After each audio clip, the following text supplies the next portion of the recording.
दांत पेशेंट का पहले ब्लड आया, उसके बाद हिलना शुरू हो गया, तो उस कंडीशन को पेरियोडोंटाइटिस बोलते हैं। तो फाइनली अगर जिंजवाइटिस में आप ट्रीटमेंट नहीं कर रहे हैं तो फिर आपका करवाते हैं, ठीक है। तो हम दांत लगाने के 1 घंटा के बाद आप सब कुछ खा सकते हैं। जहाँ तक रिमूवल डेंचर का बात है, सीडी है, तो उसमें थोड़ा सा पेशेंट को प्रैक्टिस करने की जरूरत है। मिथिला हम राघव मिश्रा और अहाँ सब देख रहल छी मिथिला के बात न्यूज चैनल। बता दी एखन जयनगर में छी और हमारे साथ एता डॉक्टर साहब छथि और विशेष बता दी दांत आइ के डेट में दांत के अनेक बीमारी पायल जाइ छै, ओहिके स्पेशलिस्ट छथि। और बता दी द आरो डेंटल हॉस्पिटल में एखन जयनगर में स्थित छै। और विशेष बात सर के करबनि कि दांत में अनेक तरह बीमारी पायल जाइ छै और दिन राति बरस तिया कयल जाइ छै कि खान पान सही छै और दांत में कोनो बीमारी या बैक्टीरिया लागै छै तो ओकर सही उपचार की छै। आदमी अपन घरेलू उपचार कऽ सकै छथि या डॉक्टर साहब लग एनाइ अनिवार्य छै। हमारा साथ डॉक्टर सुनील तिवारी जी छथि, विशेष बात करबनि। सर सबसे पहले स्वागत करै छी अपने। Thank you. आदमी के कहनाम छै कि उठै के बाद बरस और सूतै के पहले बरस तेना अनिवार्य किया छै। देखिए, होता क्या है कि जब जो हम लोग खाते हैं तो फूड डेब्रिज हमारे दांत में और मसूड़े में जाके डिपॉजिट हो जाती है। जब डिपॉजिट हो जाती है तो अगर उसको हम सही से क्लीन नहीं करेंगे तो उस कंडीशन में क्या होगा कि बैक्टीरिया का एक्युमुलेशन होगा और वो क्या करेगा, धीरे धीरे आपके मसूड़े को भी वीक करते जाएगा और दांत में कैविटी बनाना शुरू कर देगा। और मॉर्निंग के अलावा रात में आपका ब्रश करना सोने के पहले वो सबसे ज़्यादा ज़रूरी होता है। उस कंडीशन में क्या होता है कि रात में क्या मैं हर एक इंसान का सैलिवरी सिक्रीशन कम हो जाती है। सलाइवा का एक फंक्शन होता है क्लीनिंग एक्शन, जो कि सैलिवरी सिक्रीशन कम होने के कारण क्लीनिंग एक्शन कम हो जाता है। उस समय डिपॉजिट होने का चांसेस बहुत ज़्यादा होता है। तो रात में कम से कम ब्रश करके ज़रूर सोना चाहिए।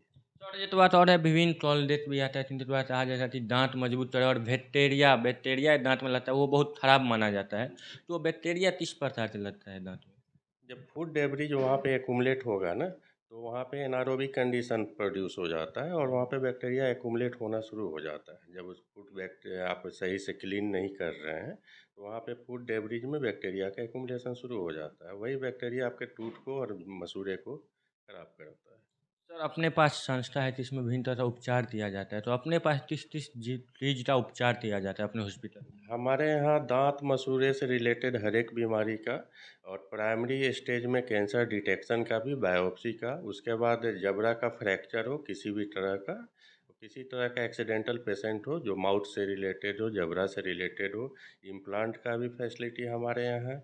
और नया में हम लोग हेयर ट्रांसप्लांटेशन का भी सुविधा शुरू करने जा रहे हैं। आदमी बोलते हैं कि दांत सोना या चांदी का लाया जाता है, तो ये सुविधा अपने पास अवेलेबल है या नहीं? सोना चांदी का नहीं, वो आपको देखने में भी अच्छा नहीं लगता है, ठीक है। हमारे यहाँ आपको मेटल का भी टूथ लगता है, सिरामिक का लगता है, जिसको पोर्सलिन फ्यूज टू सिरामिक बोलते हैं, जरकोनिया का भी लगता है। टोटल लेटेस्ट क्वालिटी का ट्रीटमेंट हमारे यहाँ अवेलेबल है। लेटेस्ट स्टेराइजेशन है, स्टेलाइजेशन की कोई कमी नहीं है। वेल एजुकेटेड स्टाफ्स है, अपना लैब है, ठीक है। एक्सरे, आरबीजी, टोटल की फैसिलिटी हमारे यहाँ अवेलेबल है। मसूड़े से खून किस लिए आना चालू होता हाँ, है? मसूड़े में खून इसलिए आना चाहता है, देखिए होता क्या है कि जब स्टार्ट में हमारा फूड डेब्रिज मसूड़े का 4 mm जो होता है इनिशियल, वो फ्री जिंजाइवा होता है। फ्री जिंजाइवा में उसको लेमन में टर्म में आप फ्री मसूड़ा बोल सकते हैं, जो कि बोन से अटैच नहीं होता है। तो वहाँ पे जाके फूड डेब्रिज एक्यूमुलेट होता है। वहाँ पे एक्यूमुलेशन के बाद फिर वहाँ पे वही सेम चीज़ होता है कि वहाँ पे डिजेनरेशन होता है फूड का और आपके मसूड़े को नीचे की तरफ घसकाना शुरू करता है। उस कंडीशन में मसूड़े में स्वेलिंग होती है और इन्फ्लामेशन होता है। उस कंडीशन में पेशेंट को ब्लीडिंग आनी शुरू हो जाती है। उसी समय जाके डेंटिस्ट के पास जाके वहाँ पे ओरल प्रोफिलैक्सिस, जिसको लेमन लैंग्वेज में क्लीनिंग करते हैं, वो करवा लेना चाहिए। नहीं तो अगर उसको छोड़ेंगे तो जिंजवाइटिस फिर आपको पीरियोडोंटाइटिस में कन्वर्ट हो जाएगा। तो आप देखते होंगे कि दांत पेशेंट का पहले ब्लड आया, उसके बाद हिलना शुरू हो गया, तो उस कंडीशन को पेरियोडोंटाइटिस बोलते हैं।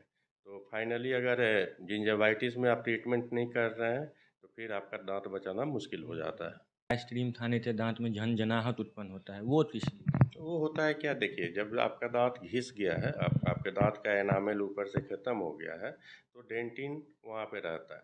तो क्या होता है कि डेंटिन से डायरेक्ट आपके पल्प को वहाँ पे इरिटेशन जाता है, इसलिए सेंसिटिविटी होती है। पेट में दांत कोई आदमी बनवाता है या लदवाता है तो कितने दिन के बाद वो सही रूप से अन्न हर एक प्रकार खाना चालू करता है? देखिए, अगर आप फिक्स दांत लगवाते हैं, ठीक है, तो हम दांत लगाने के 1 घंटा के बाद आप सब कुछ खा सकते हैं। जहाँ तक रिमूवल डेंचर का बात है, सीढ़ी है, तो उसमें थोड़ा-सा पेशेंट को प्रैक्टिस करने की ज़रूरत होती है, तो उसके लिए हम लोग पेशेंट को 3-4 अपॉइंटमेंट यहाँ पे बुलाते हैं, प्रैक्टिस करवाते हैं, उसके बाद वो खा सकते हैं। सर आपका मिलने का पता या कोई मिलना चाहे? हाँ, आप हमारा ओरोडेंटल हॉस्पिटल के नाम से जयनगर में अवस्थित है, यू टर्न नेपाली गुमटी के पास है, पटना गड्डी चौक से नियर बाई डिस्टेंस में ही है। बहुत बहुत धन्यवाद। Thank you. बता दी हमारा साथ में डॉक्टर सुनील तिवारी छला इंटर हॉस्पिटल जयनगर ने पूरा जिला में प्रसिद्ध छै, एतबी नहीं जिले नहीं और तो छै विदेश हमरा यहाँ तो नेपाल सटर छै और बॉर्डर इलाका छै, तो नेपाल के आसपास के बहुत परसेंट और अपन भारतो के परसेंट एतऽ आबै छथिन और अपन उपचार सही रूप से करबै छथिन। तो हमरा इच्छा भेल कि सर के जाते जानकारी ली, सर के नाम बहुत सुनने छलियन, स्पेशलिस्ट छै दाँत के, तो कहलियन बात विचार करी और अहूँ सब सुनने हेबै। वीडियो बनाए शेयर करब, पेज के फॉलो करब। धन्यवाद।